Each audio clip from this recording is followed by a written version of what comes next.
2022ஆம் ஆண்டு pass paper பாக்கம். மனிதனில் நைதரசன் கழிவகற்றலை பிரதானமாக மேற்கொள்ளும் அங்கம் யாது? நைதரசன் கழிவு பொருள்னு சொன்னா யூரியா, யூரிக் அமிலம் இதில் தான் நைதரசன் கழிவு பொருள். சரியா? இப்ப கழிவங்கங்கள்னு சொல்ற நேரம் கழிவங்கங்கள் மனித உடலை பொறுத்த மட்டுக்கும் சுவாசப்பை, சிறுநீரகம், தோல் இதெல்லாம் தான் என்ன செய்யும்? கழிவங்கங்களாக காணப்படும். இப்ப நாங்க சிறுநீரகத்தை எடுத்தோம்னு சொல்லி சொன்னா சிறுநீரகம் ஒரு கழிவங்கம், ரைட்? இதுல இருந்து அகற்றப்படக்கூடிய கழிவு பொருள் என்னவா இருக்கும்? அதாவது எந்த விதத்துல கழிவு அகற்றப்படும் சொன்னா சிறுநீராகத்தான் கழிவு அகற்றப்படும். இந்த சிறுநீர்ல என்னென்ன கழிவு பொருள்கள் காணப்படும் சொன்னா யூரியா, யூரிக் அமிலம், அதே நேரம் தேவையற்ற உப்புக்கள், சரியா, மேலதிகமான நீர், இதெல்லாம் சிறுநீரகங்கள்ல, அதாவது சிறுநீராக வெளியேற்றப்படுது. சிறுநீர்ல காணப்பட கழிவு பொருள்கள், ரைட்? அடுத்து நுரையீரல், அதாவது சுவாசப்பை, வெளிச்சுவாச வழி மூலம் CO2, நீராவி போன்றன, சரி, CO2, நீராவி இதெல்லாம் வெளிச்சுவாச வழியினூடாக கழிவகற்றப்படுது. தோல் எடுத்தோம்னு சொல்லி சொன்னா வியர்வை, ஏன்னா வியர்வை மூலம் கழிவகற்றப்படும். இந்த வியர்வையில இருக்கக்கூடியது என்னென்ன கழிவு பதார்த்தங்கள்? யூரிக் அமிலம், யூரியா, சோடியம் குளோரைட், நீர், இதெல்லாம் தோல் மூலம், அதாவது தோலினூடாக வியர்வை மூலமாக அகற்றப்படுது. சரியா? ஓகே. ஈரல் எடுத்தோம்னா ஈரல் என்ன செய்யும்? ஈரல் தானே யாரு? இந்த யூரியா, யூரிக் அமிலம், அதாவது நைதரசன் கழிவு பொருட்கள் எங்க உற்பத்தி செய்யப்படுதுன்னு சொன்னா ஈரல்ல தான் உற்பத்தி செய்யப்படும். ஆகவே இந்த கேள்விக்கு என்ன ஆன்சர்? சிறுநீரகங்கள். நைதரசன் கழிவகற்றலை பிரதானமாக மேற்கொள்ளும் அங்கம் எதுன்னு சொன்னா சிறுநீரகங்கள். தோலினூடாகவும் அகற்றப்படுது, ஆனா பிரதானமாக மேற்கொள்ளப்படுற அங்கம் கழிவகற்றலை, நைதரசன் கழிவகற்றலை பிரதானமாக மேற்கொள்வது சிறுநீரகங்கள். இரண்டாவது கேள்வி, அமுக்கத்தின் அலகு. அமுக்கத்தின் அலகு, அதாவது கவனிக்கணும், அமுக்கம்னு சொல்றது அமுக்கம் சமன் விசையின்கீழ் பரப்பு. அதாவது ஒரு அலகு பரப்புக்கு செங்குத்தாக தொழிற்படுற விசைதான் அமுக்கமா இருக்கு. சரியா? அமுக்கத்திட சர்வதேச அலகு பஸ்கால். அமுக்கத்திட சர்வதேச அலகு பஸ்கால். நாங்க இப்ப உங்களுக்கு தெரியணும் பிள்ளைகள், அமுக்கத்துக்கு நாங்க பஸ்கால்னு சொல்ல குறியீடு கொடுப்போம். அதே நேரம் நியூட்டன் மீட்டர் -2ன்னு சொல்லி ஒரு குறியீடு கொடுப்போம். சரியா? அதே நேரம் கிலோகிராம் மீட்டர் -1 செகண்ட் -2 இந்த மாதிரியும் வரும். 2021, 2020ஆம் ஆண்டு பேப்பர்ல இந்த மாதிரி தான் வந்திருக்கு. சரிதானே? அதாவது இந்த கேள்வி இல்ல, வேற கேள்வி, ஆனா இந்த வடிவுல தான் வந்திருக்கேனா. நீங்க பேப்பரை செக் பண்ணி பாருங்க. ஃபர்ஸ்ட் நீங்க விளைக்கணும் அமுக்கத்திர சர்வதேச அலகு பஸ்கல். இப்ப இங்க பாருங்க நியூட்டன் மீட்டர் -2. இப்ப நாங்க நியூட்டன் மீட்டர் -2ன்னு சொல்லி எப்படி கண்டுபிடிக்கலாம்னு சொன்னா கேளுங்க. சரியா? இப்ப நாங்க எப்படி கண்டுபிடிக்கணும்னு சொன்னா விசை என்ன? விசையோட அலகு என்ன? நியூட்டன். இது என்னது? பரப்புட அலகு என்ன? மீட்டர் வர்க்கம். ஆகவே இந்த நியூட்டன் மீட்டர் வர்க்கம் மேல போனுச்சுன்னு சொன்னா நியூட்டன் மீட்டர் -2 இந்த மாதிரி வரும். சரியா? அதே நேரம் இந்த கிலோகிராம் மீட்டர் -1 செகண்ட் -2 இது எப்படி இது எப்படி வந்துச்சுன்னு சொல்லி சொன்னா, இந்த அலகு எப்படி வந்துச்சுன்னு சொல்லி சொன்னா எனக்கு தெரியும். விசை சமன் என்ன? விசை சமன் திணிவு தர ஆறுமுடுகள். சரிதானே? திணிவு தர ஆறுமுடுகள், அதாவது நியூட்டன் நாங்க எப்படி எழுதுவோம்? Kilogram metre second -2. நியூட்டனுக்கு பதிலா நாங்க போடுறது என்ன? தர மீட்டர் -2.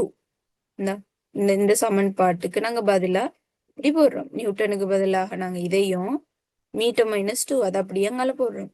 இது நம்ம இதை பாருங்க ஃபுல்லா கிலோகிராம் மீட்டர், இங்க மீட்டர் -2, ஆகவே மீட்டர் -1 செகண்ட் -2 இந்த மாதிரி வந்தாலும் எழுத தெரிஞ்சிருக்கணும். சரிதானே? இதுக்கு எங்களுக்கு விட இரண்டாவது.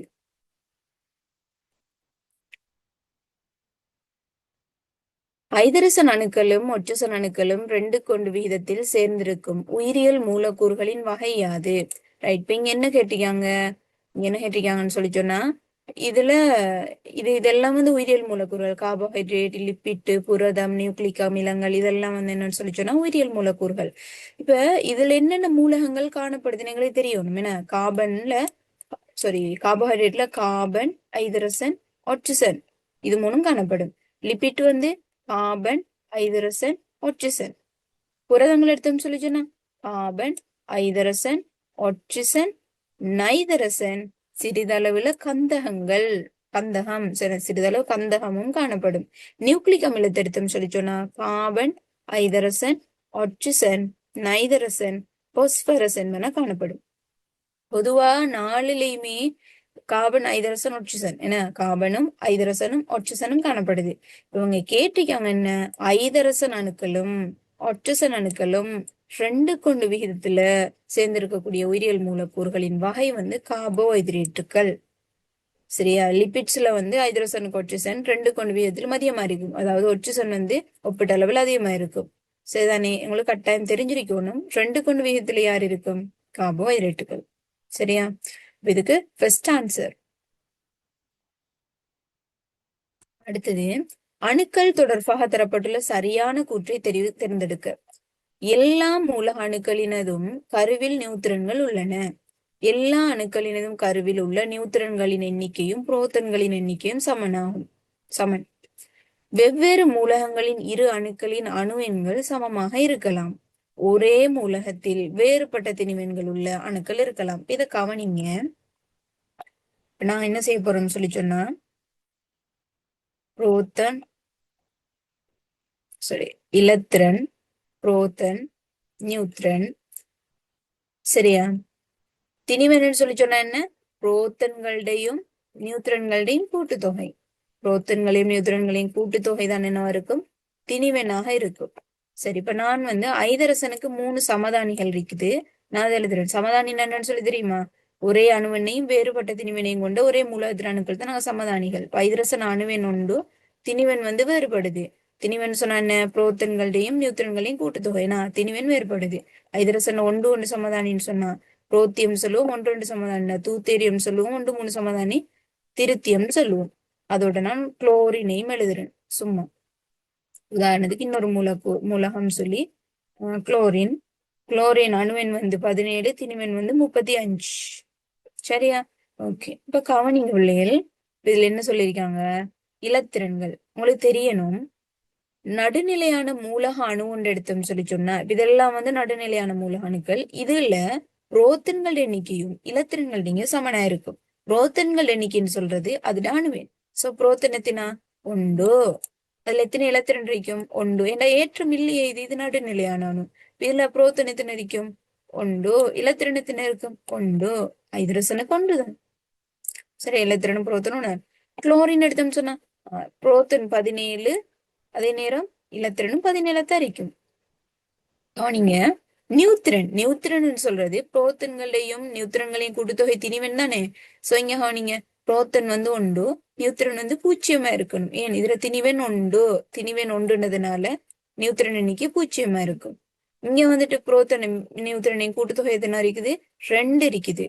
அப்ப இங்க நியூத்திரன் எண்ணிக்கை எத்தனை இருக்கும்? புரோத்தன் 1, நியூத்திரன் 1. அதனாலதான் இதுல கூட்டுத்தொகை 2. சரிதானே? 1 சக 1 2 வந்திருக்கு.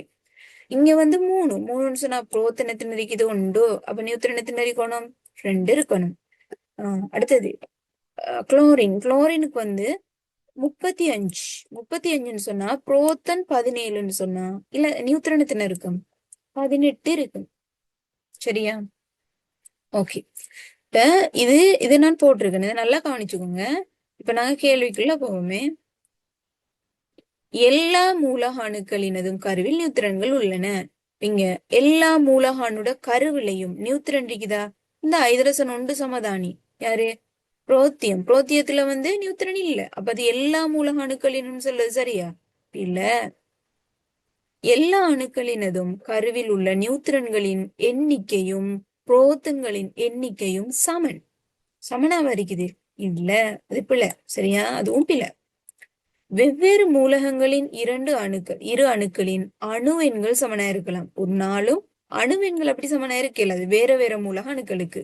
ஒரே மூலக அணுக்கள் இப்ப ஐதரசன், அதுல அணுவெண்கள் சமனா இருக்கும், திணிவெண் வேறுபடும். ஆகவே அணுவெண்கள் சமனா இருக்கலுமோ வேற வேற ஆளுக்கு? இயலாது. ஒரே மூலகத்தில் வேறுபட்ட திணிவெண்கள் உள்ள அணுக்கள் இருக்கலாம். ஒரே மூலகம் ஐதரசன் மூலகம் தானே, ஐதரசன் அணு. அதுல வேற வேற திணிவெண்கள் உள்ள அணுக்கள் இருக்கலுமா? இயலாதா? ஏழும். சரியா? அப்ப இதுக்கு என்ன ஆன்சர்? 4வது. விளங்கிட்டா? ஓகே. அடுத்த கேள்வியை கவனிங்க. பின்வரும் தாவர இலையங்களில் சிக்கலான நிலை இலையம் யாது? சிக்கலான நிலை இலையம். இப்ப நீங்க கவனிங்க பிள்ளைகள், தாவர இலையம். தாவர இலையத்தெடுத்தோம்னு சொல்லி சொன்னா, தாவர இலையத்தெடுத்தோம்னு சொல்லி சொன்னா நாங்க ரெண்டு வகையா பிரிக்கலாம். தாவர இலையங்களை ரெண்டு வகையா பிரிக்கலாம். ஒன்று பிரி இலையம். ஒன்றுன்னா பிரி இலையம், ரெண்டாவது நிலை இலையம். பிரி இலையம், நிலை இலையம் சொல்லி ரெண்டு வகையா பிரிக்கலாம். பிரியிலையம் சரியா, பிரியிலையம் எத்தனை வகைப்படும்? பிரியிலையம் 3 வகையில காணப்படும். ஒன்று உச்சி பிரியிலையம், அடுத்தது பக்க பிரியிலையம், அடுத்தது இடை புகுந்த பிரியிலையம் சொல்லி பிரியிலையங்கள் 3 வகை காணப்படும்.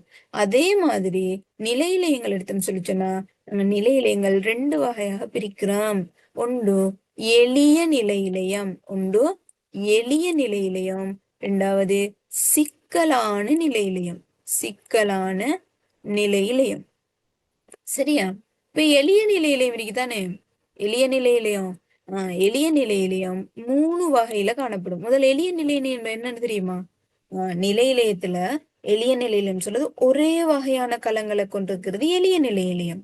சிக்கலான நிலை இலையம் சொல்றது 2க்கு மேற்பட்ட கல வகையில கொண்டிருக்கிறது சிக்கலான நிலை இலையம். எளிய நிலை இலையத்துல என்னென்ன வகையில காணப்படும் சொல்லி சொன்னா, ஒன்று புடைக்கல விலையம்னு காணப்படும். புடைக்கல விலையம்.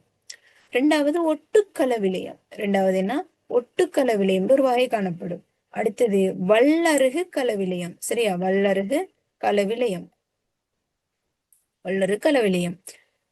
நிலை இலையத்தை எடுத்தீங்கன்னு சொன்னா, நிலை இலையம் தானே, நிலை இலையம் 2 வகையா இருக்கும். நிலை இலையத்துல 2 வகையான நிலை இலையங்கள் காணப்படும். ஒன்று காலிலையம், ஆளிலையம், அடுத்தது உரிய இலையம். உரிய இலையம்.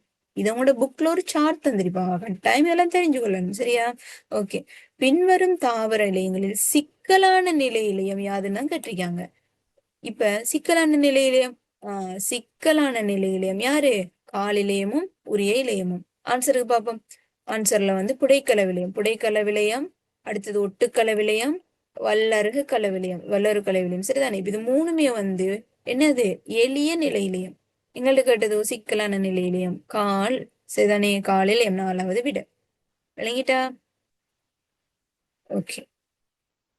அடுத்த கேள்வியை கவனிங்க. ஒரு உலோக கடத்தியின் ஊடாக மின்னோட்டம் செல்வதற்கு பங்களிப்பு செய்யும் துணிக்கு. உலோக கடத்தியாக இருந்தால் மின்னோட்டம் செல்வதற்கு என்ன தேவைன்னு சொன்னா, என்னது? சுயாதீன இலத்திரன்கள். சுயாதீன இலத்திரன்கள், அசையக்கூடிய சுயாதீன இலத்திரன்கள் தான் தேவை. ஒரு நேரம் அது இப்ப எங்களுக்கு என்ன அசையக்கூடிய, அதாவது திரவம் அல்லது கரைசல் நிலையில இருந்துச்சுன்னா அது அங்க அசையக்கூடிய அயன்கள் வேணும். அசையக்கூடிய அயன்கள் காணப்படணும். அது விளங்கிக்கோங்க. அடுத்த கேள்வியை பார்ப்போம். 7, 8 ஆகிய வினாக்கள் பின்வரும் ரசாயன சமன்பாட்டை அடிப்படையாக கொண்டவை. M solid plus ZnSO4 equals என்ன வருதாம்? MSO4 equals Zn solid. M solid என்ன நடந்திருக்குது? SO4 equals இருக்குது. ZnSO4 equals இங்க இருந்து நாகம் வீழ் படிவு கிடைச்சிருக்கு, நாக solid கிடைச்சிருக்கு. இந்த சமன்பாடு போடுறது, அது நேரம் அதை சமப்படுத்துற, இந்த பௌதிக நிலைகள் போடுறது, இதெல்லாம் கட்டாயம் ஒழுங்கா பார்த்து செய்யணும். சரியா? ரைட். எங்களுக்கு 2 கேள்வி இதை வச்சு கேட்டிருக்கிறாங்க. மேற்குறித்த ரசாயன சமன்பாட்டில் எம் என காட்டப்படும் உலோகம் யாதாக இருக்கலாம்? ரைட். இதுல நாங்க ஃபர்ஸ்ட் நாங்க எல்லா மெத்தட்லயும் நாங்க யோசிச்சு பார்க்கணும். சரிதானே? இப்ப இங்க எம் சொல்லிட்டு தந்திருக்காங்க, ZnSO4 தந்திருக்காங்க. ZnSO4 தார நேரம் கவனிக்கணும் பிள்ளைகள். SO4 2- சொல்ற ஒரு மூலிகம் இல்லையா? ரைட். Zn2+, Zn2+. இது ரெண்டுமே சேர்ந்து என்ன வரும்? ZnSO4 வரும். ZnSO4 வரும். சரியா? ரைட். இங்கேயும் MSO4 தானே வந்திருக்குது. அப்ப SO4 2- தான் இருக்கும். அப்ப இங்க வரக்கூடிய M என்னவா இருக்கும்? M2+ தானே இருக்கணும். M2+ தானே இருக்கும். ரைட். அப்ப இங்க M2+ யாரு உருவாக்குறாங்களோ அவங்க ஆன்சரா இருக்கலாம் அப்படின்னு நாங்க ஒரு மெத்தட் யோசிக்கலும். சும்மா பார்ப்போம். செப்பு 2+ உருவாக்கும். இரும்பு Fe2+ உருவாக்கும். மெக்னீசியம் 2+ உருவாக்கும். பிளம்பம் அதாவது Pb2+ வரும். என்ன? ரைட். இதே Pb2+ வரும். அப்ப எல்லாமே வரப்போகுது. நாங்க இதுக்கு இந்த தாக்கம் நடக்கணும்னு சொன்ன பிள்ளைகள் முதலாவது விளைக்கணும். இங்க Zn என்ன செய்யப்பட்டிருக்குன்னு சொன்னா Zn solid வீழ்படிஞ்சிருக்குன்னு சொன்னா இந்த தாக்கம் நடக்கிறதுக்கு இந்த எம் இருக்குதானே, ரைட், இந்த எம் சாலிட் வந்து தாக்கு வீதம் கூடிய ஒரு ஆளா இருக்கும். சரியா? அப்ப தாக்கு வீதம் கூடிய ஒரு ஆளா இருந்தா தான் இந்த நாகத்தை இடப்பெயர்க்கலாம். ஆகவே எங்களுக்கு தாக்க வீத தொடர் கொஞ்சம் தெரிஞ்சிருந்தா தான் இந்த கேள்விக்கு நாங்க ஆன்சர் செய்யலாம். சரியா? ரைட், எங்களுக்கு தாக்க வீத தொடர் புள்ளிகள் விளங்கணும். உலோகங்களை பொறுத்த மட்டுக்கும் சரி, உலோகங்களோட தாக்க வீத தொடர் விளங்கிக் கொள்ளணும். பொட்டாசியம், பொட்டாசியத்துக்கு அடுத்தது சோடியம். சரியா? சோடியம், கால்சியம், மெக்னீசியம், அலுமினியம், நாகம், இரும்பு, இரும்பு SN, பிபி, பிபி, ஐதரசன், ஐதரசன். சரிதானே? இந்த ஐதரசன் வார நேரம் நான் சொல்றேன் என்னன்னு சொல்லி. ஐதரசன், அடுத்தது செப்பு, அடுத்தது எஜ்ஜி. செப்புன்னு அடுத்து எஜ்ஜின்னு சொல்றது ரசம். சரியா? ரசம், எஜ்ஜி. அடுத்து வந்துட்டு ஏஜி. ஏஜின்னு சொன்னா வெள்ளி, ஆஜென்டம். சரியா? வெள்ளி. அது கீழே வரும் பிளாட்டினம், பிளாட்டினம். அது கீழே அவுரம். அவுரம் சொன்னா பொண்ணுக்கு சொல்லறாங்க ஏயு, ஏயு அவுரம். சரியா? இந்த தாக்க வீதத்தோட இருக்கு இந்த ஐதரசனுக்கு மேல இருக்கிறா கிடைக்காங்க தானே, ரைட். இதை விளைவிக்கோங்க. இந்த இருக்குது எங்களுக்கு இந்த ஐதரசன். இதை வச்சு நான் உங்களுக்கு ஃபர்ஸ்ட் இந்த கேள்வி நான் பாப்பமே. ரைட், இங்க காணிங்க ZN எங்க இருக்கு பிள்ளை? ZN எங்க இருக்கு? இந்த இருக்குதானா ZN, இந்த இருக்கு. இப்ப ZN விட, அதாவது நாகத்தை விட தாக்குதிறன் கூடிய ஒரு ஆளா இருக்கணும். செப்புவை பாருங்க, செப்பு எங்க இருக்குது? செப்பு தான் கீழே, ஐதரசனே கீழே இருக்கு, அதாவது நாகத்தை கீழே, நாகத்தை கீழே. அதே நேரம் இரும்பு எங்க இருக்கு? இரும்பு இந்த நாகத்தை கீழே. மெக்னீசியம் எங்க இருக்கு? மெக்னீசியம் வந்துட்டு இரும்பு யாரு நாகத்தை விட தாக்கு வீதம் கூட. இரும்பு செப்பெல்லாம் குறைவு. அடுத்து பிளம்பம், அதாவது பிபின்னு சொல்றது ஈயம்னா பிபி, அதாவது ஈயம், வெள்ளியம், இதெல்லாம் வந்து நாகத்தை விட தாக்கு வீதம் குறைய. எனவே தாக்கு வீதம் கூட்டினால் யாரு? மெக்னீசியம். ஆகவே இந்த எம் வந்து யாரா இருக்கணும்? எம் சாலிட் வந்து மெக்னீசியமா இருக்கும். சரியா? அப்ப MgSO4 தான் நீங்க வரக்கூடிய கரைசல். விளங்கிட்டா? உலோகம் யாருண்டு? ஓகே, அப்ப இதுக்கு மெக்னீசியம். அடுத்தது கவனிங்க, மேற்குறித்த ரசாயன சமன்பாடு எது இத்தாக்க வகைக்குரியது? ரைட், இந்த தாக்கம் வந்து என்ன செய்யப்பட்டிருக்கு? இங்க வந்து நாகம் இடப்பெயர்க்கப்பட்டிருக்கு. ஆகவே இது ஒற்றை இடப்பெயர்ச்சி தாக்கம். என்ன தாக்கம்? ஒற்றை இடப்பெயர்ச்சி தாக்கம். எங்களுக்கு 4 வகையான தாக்கங்கள் இருக்குது. ஒன்று ரசாயன சேர்க்கை தாக்கம், ரசாயன பிரிகை தாக்கம், ஒற்றை இடப்பெயர்ச்சி தாக்கம், இரட்டை இடப்பெயர்ச்சி தாக்கம். இப்ப ரசாயன செயற்கை தாக்கம் சொல்றது பிள்ளைகள் என்னது? உதாரணமா மெக்னீசியம் ஒட்சிசனோட தாக்கம் அடைந்து MgO உருவாகும். என மெக்னீசியம் ஆக்சைடு உருவாகும். அது ரசாயன செயற்கை தாக்கம். சும்மா ஹார்ட்ன்னு பாருங்க, மெக்னீசியம் ஒட்சிசனோட தாக்கம் அடைந்து வாருது. கார்பன் ஒட்சிசனோட தாக்கம் அடைஞ்சு CO2 உருவாகிறது. இதெல்லாம் வந்து என்னது? MgO, CO2. சரியா?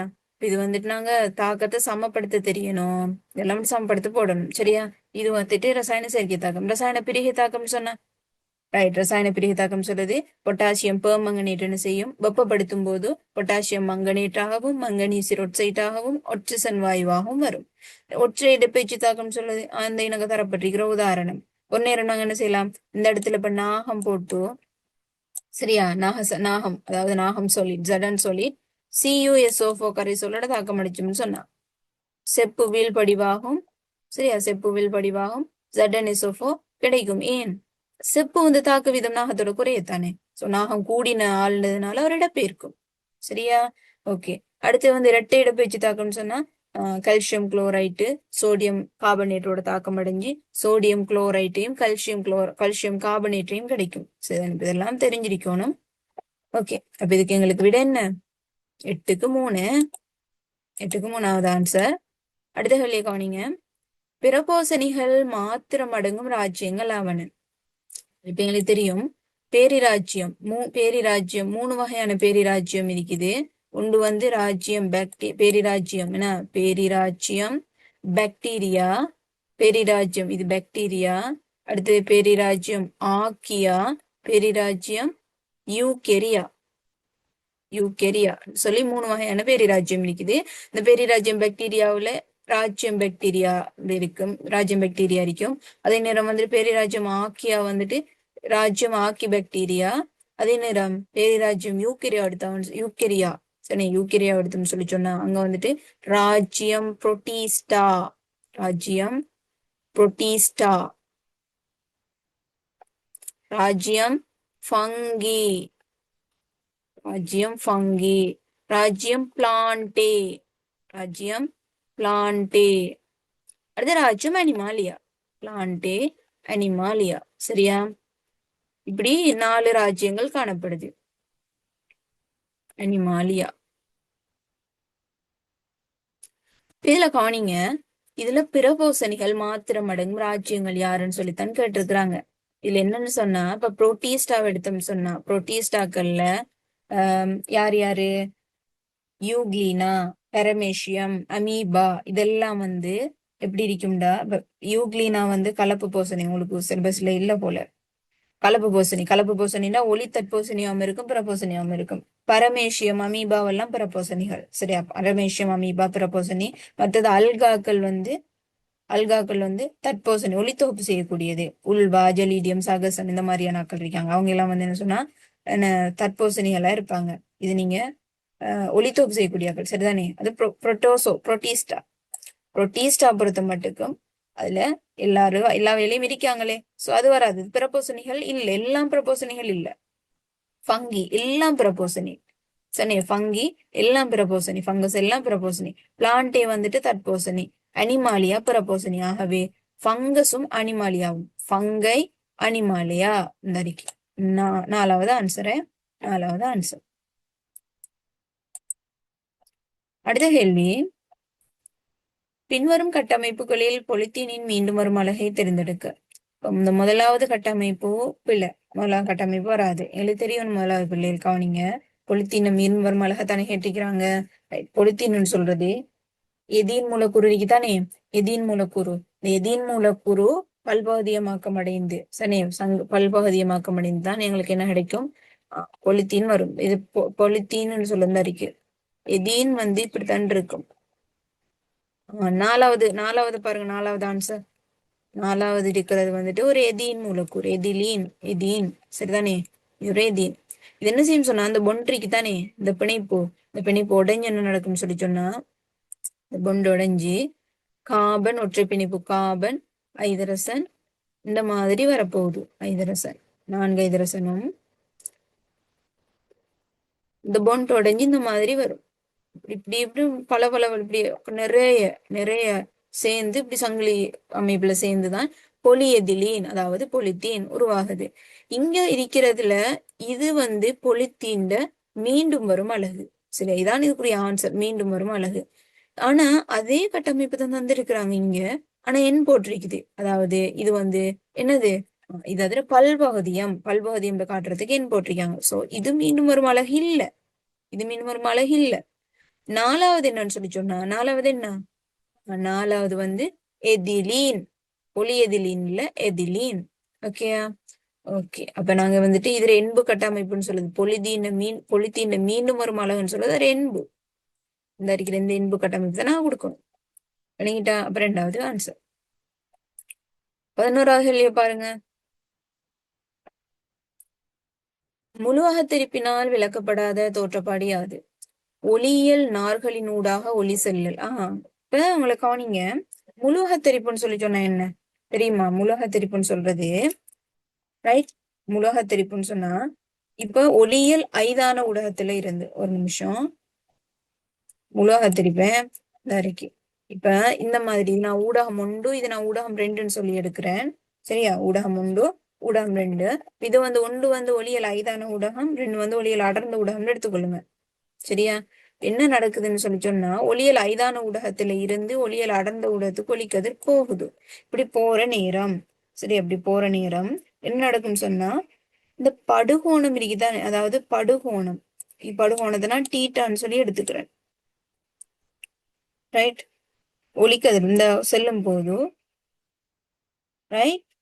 போது அவதி கோணத்திலும் இது அவதி கோணம் இதுதான் அவதி கோணம் இந்த அவதி கோணத்தை விட படுகோணம் அதிகரிக்குமா இருந்தா என்ன நடக்கும் சொன்ன அந்த ஒளிக்கதிரிக்கு தானே இது வந்து இந்த முதலாவது ஊடகத்துக்குள்ள தெரிப்படையும் எப்படி இந்த மாதிரி வரும் தெரிப்படைஞ்சு உள்ள வரும் அப்ப படுகதிரும் தெரிகதிரும் சமனா இருக்கும்.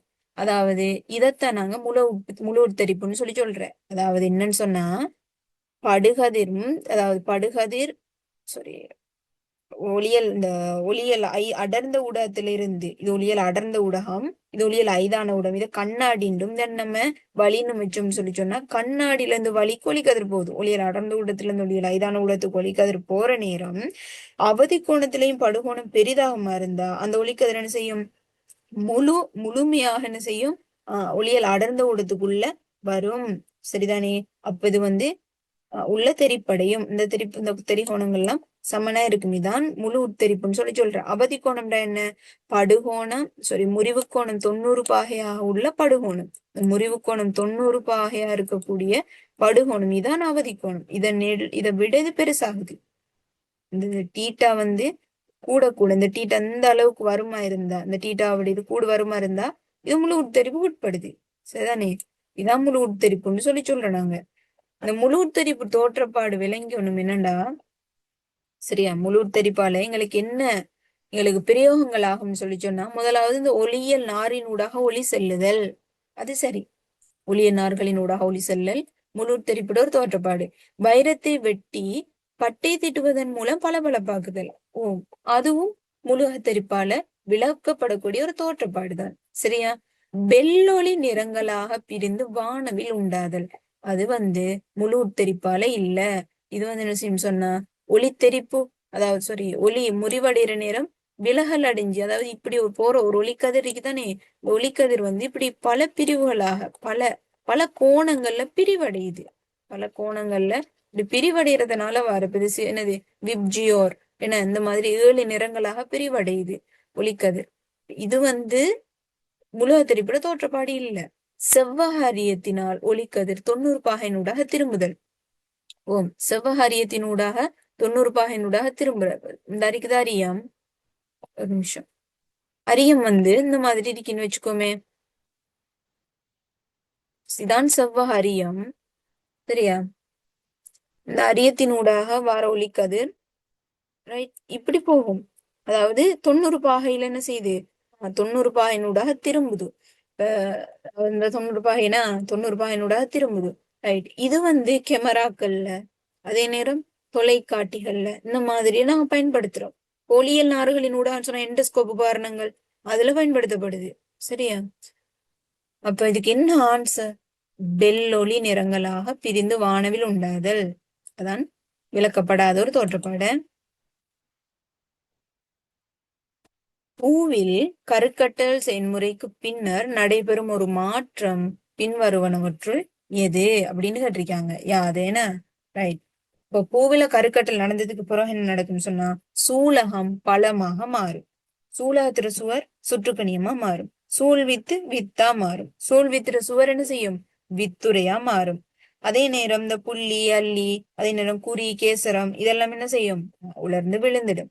இங்க என்ன கேட்டிருக்காங்கன்னு சொன்னா சூலகம் சுற்றுக்கணியமாக மாறும். சூலகம் சுற்றுக்கணியமா மாறுமா? என்ன சுற்றுக்கணியமா மாறுறது? சூலகத்துல சுவர் தான் சுற்றுக்கணியமா மாறுற, சூலகம் சுற்றுக்கணியமா மாறுறது இல்ல. சூழ் வித்துக்களா மாறும், அது சரி. புள்ளி வித்துரையா மாறும், புள்ளி உதிர்ந்து விழுந்துடும். கவசம் சுற்றுக்கணியமா மாறும், அது போல.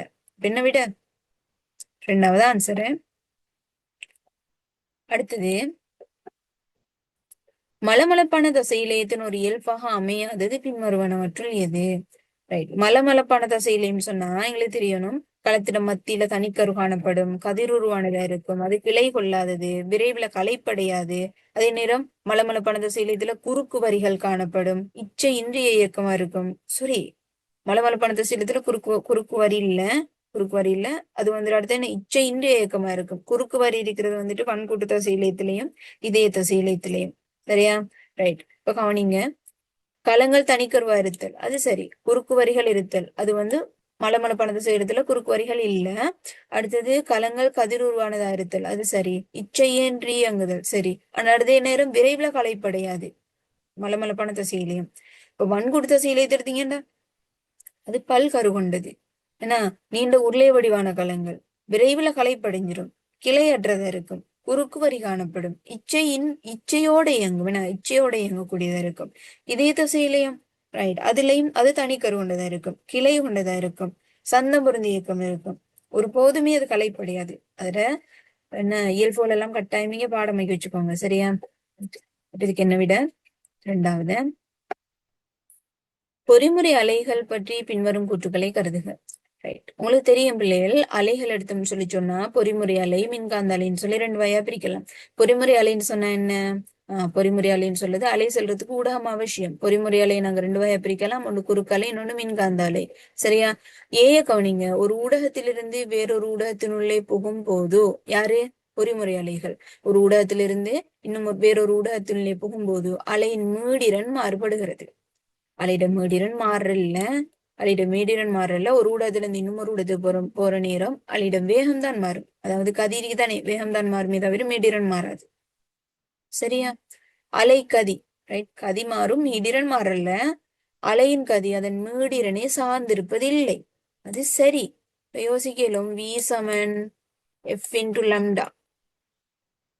சமன்பாடுல f வந்துட்டு இருக்குதானே, அப்ப v மாறினா f மாறுந்தானே, இப்ப v கூடினா f கூடும், லம்டா அப்படி எல்லாம் இல்ல. மீடிரன் மாறலன்னு சொல்லிட்டோம் இல்லையா? அது சாரி, மீடிரன் மாறனாலும் இங்க மீடிரன், அதாவது ஒரு ஊடகத்துல இருந்து வேறு ஊடகத்துக்கு போகும்போது அலையிட மீடிரன் மாறலன்னு சொல்லியிருக்கோம். அலையிட கதி அதுல மீடிரனை சார்ந்து இருக்காது. அதான் விஷயம். என்னத்தை சார்ந்து இருக்கும்? லம்டா மாறலாம். ஓகே, சோ அது சரி. அலையின் கதி அது பயணிக்கும் ஊடகத்தை சார்ந்திருக்கும். சரி, ஏன்? திண்மத்துல, திரவத்துல, வாயுல, அதாவது வளியில அது என்ன செய்யும்? வேகம் கதி, அதாவது கதி மாறுபடும். ஆகவே விட என்ன? பியும் சியும் சரி, பியும் சியும் சரி. நாலாவது ஆன்சர், ஒரு குறித்த மூலகம் பற்றிய சில தகவல்கள் கீழே தரப்பட்டுள்ளன. அது புவியோட்டில் உள்ள மூலகங்களின் மிகுதியின் வரிசையின் 2ஆம் இடத்தில் உள்ளது.